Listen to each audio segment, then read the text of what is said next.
Hi, I'm Zachary Crawford with Field Environmental Instruments. Today, we're going to be going over 4-gas meters and PIDs. So all standard 4-gas meters are going to come with the same conventional setup. You have oxygen, H2S, carbon monoxide, and LEL. First up, we have Ray Systems. Ray Systems has the multi-ray pumped 4-gas meter and PID, the multi-ray light pumped 4-gas meter and PID, and the multi-ray pro pumped PPB PID. Next up, we have RKI Instruments. RKI carries the GX6000 4-gas meter, which comes with 2 smart sensor slots, which we'll go over here in a second. The newest 4-gas meter from RKI that we carry is the GX Force 4-gas meter, simple standard configuration 4-gas meter. The RKI GX2012, which has a % volume sensor for your higher concentrations of methane. The RKI GX3R, this is a confined space meter, which means it's a passive unit, no pump on it, but still your standard 4-gas setup. We have the GX3R Pro confined space meter, also a passive unit, so no pump, but it comes with a CO2 sensor if you need it.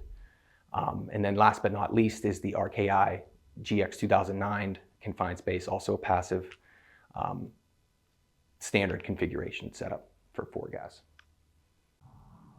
So the types of sensors that are in these standard 4-gas setups are going to be electrochemical sensors, catalytic sensors, galvanic sensors, infrared, which is also referred to as NDIR, and we have our photoionization sensors, which are PIDs. First up is electrochemical sensors. These sensors oxidize a gas at an electrode and measure the current.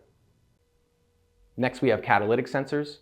Catalytic sensors read by a gas coming into contact with the surface, and the change in resistance is correlated to the concentration. Then we have galvanic sensors. Galvanic sensors read by the gas coming into contact with a lead fuel cell where it's oxidized. Last but not least, we have infrared sensors, or your NDIR sensors. These measure by absorbing infrared radiation and measuring the decrease in that light and radiation once it passes through the sample. Now we have a breakdown of the Ray Systems multi-ray versus the RKI GX6000. As you can see on the left here, the multi-ray comes equipped with 5 sensor slots for your standard 4-gas setup, which is oxygen, LEL, H2S, and CO. And your 5th one's going to be for a PID, which comes standard in these multi-rays. Sockets 1 and 5 will contain your LEL and your PID because those are the high-powered slots, and I'll touch on that here on the next slide.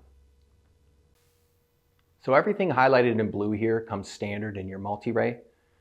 The 2 on the right, like I mentioned before, are going to be your high power, which is your LEL and your PID, and the 3 on the left are going to be low power, which is O2, CO, and H2S. Now you can do any combination of these sensors as long as they are in their corresponding slots, high power and low power.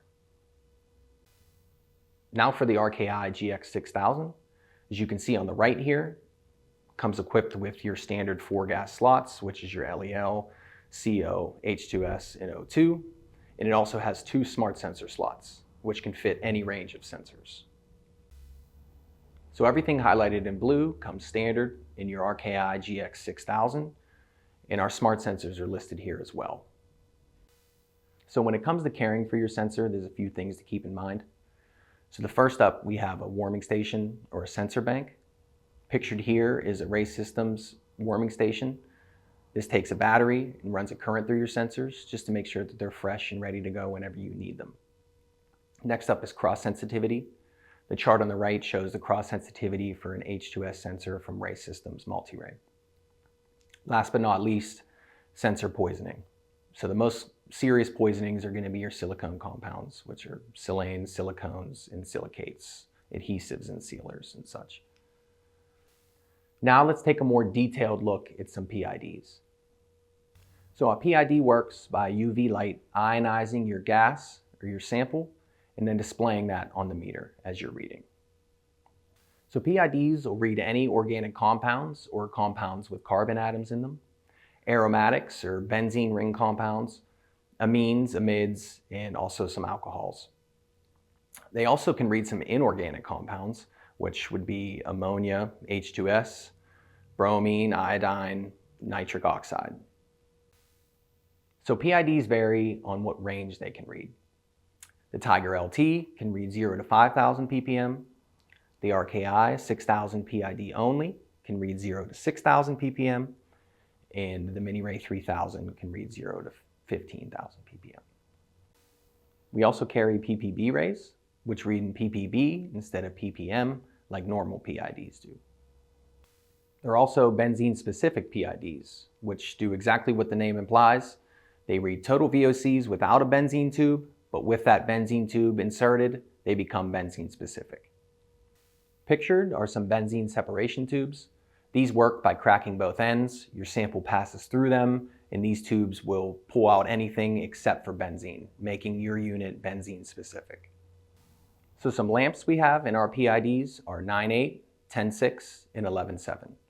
Your 10.6 lamps are going to have a life expectancy of 24 to 48 months. Your 11.7s only last 2 to 6 months, and your 9.8s are going to have an expected life of 12 months.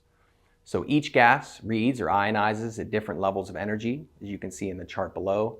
And these bulbs are the levels that we read at in our PIDs. So the level at which each gas is read at is unique in every instrument and to every compound. These are called correction factors. The correction factors are used to calibrate with a single common gas, such as isobutylene, but still be able to pick up your more specific compounds. So the different types of lamps in the PIDs are the different levels that we read at. The chart below contains some common compounds and the levels that they're read at, and also some compounds that can't be read. So if you're wondering if you need calibration gas for your job, there's a few things to keep in mind. OSHA requires calibration every 180 days. Manufacturers recommend every 30 days. Here at FEI, we do 90 days, but ultimately, your level of threat determines the frequency of your calibration. When it comes to calibration and maintenance, most PIDs are typically set to calibrate with 100 parts per million isobutylene. Always do a fresh air cal before the calibration or going out into the field. Clean your PID with isopropyl alcohol and let it dry completely. Ensure the top is screwed tight, not overly tight. And always, always, always take care of your unit just like it's your cell phone. Some tips for the field. Water is going to be your biggest threat for these PIDs. Let the unit run for about 10 minutes before you go out in the field because extreme temperatures can affect its performance. A half a foot of tubing is going to be equal to 1 second response time more.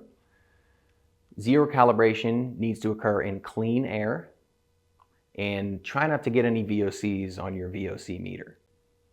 Some advantages of PIDs are that they're efficient and inexpensive. They can monitor a wide range of VOCs. They can be very sensitive. Some can even monitor in parts per billion. They give almost instant readings, visual and audio alarms for STEL, TWA, and your peak reading, and they're easy to calibrate.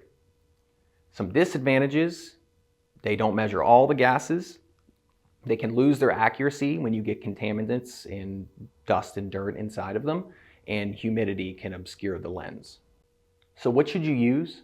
If it's covered by your standard 4-gas meter or matches any of the additional sensors that can be installed, go with that.